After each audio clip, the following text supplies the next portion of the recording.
मैं बहुत बहुत बधाई देता हूँ मतलब आज के इस अवसर पर, जहाँ केंद्रीय विश्वविद्यालय के 16 वर्ष का अपना सफर, अपनी यात्रा को पूर्ण करने के लिए।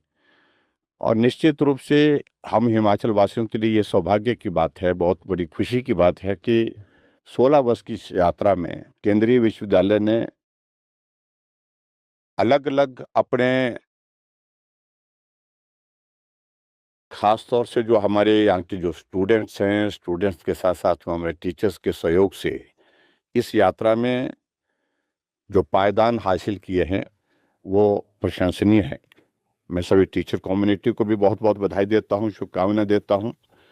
और हमें इस बात को लेकर के प्रसन्नता है कि अब केंद्रीय विश्वविद्यालय का जो कैंपस का जो भव्य निर्माण का कार्य अपनी पूर्णता की तरफ जो है वो लगभग अग्रसर होने के बाद पहुंचने की स्थिति में हो पाया है। लगभग 512 करोड़ रुपए केंद्र के सहयोग से, आदरणीय प्रधानमंत्री नरेंद्र मोदी जी के आशीर्वाद से यहाँ कैंपस के निर्माण के लिए मिला है।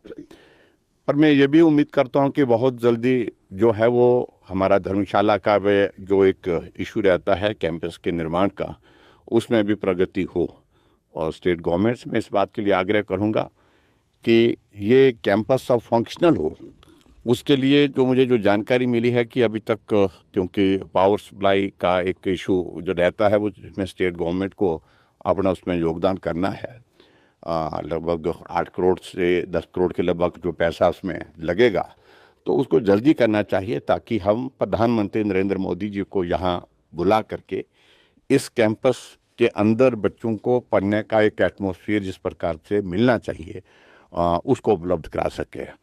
अभी तो आज के इस अवसर पर मैं सभी बच्चों को शुभकामनाएं देता हूं और टीचर कम्युनिटी को भी बहुत बहुत बधाई देता हूं।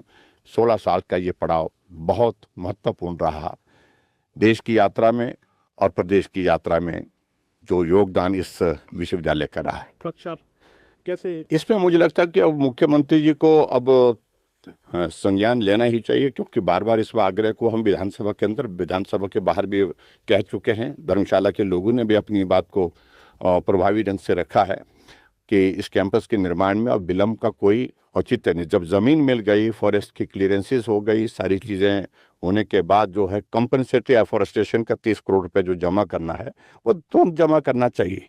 और ये मैं समझता हूँ कि प्रदेश के विकास की दृष्टि से जो विलंब इस प्रकार से करना किसी तरह से उचित नहीं है।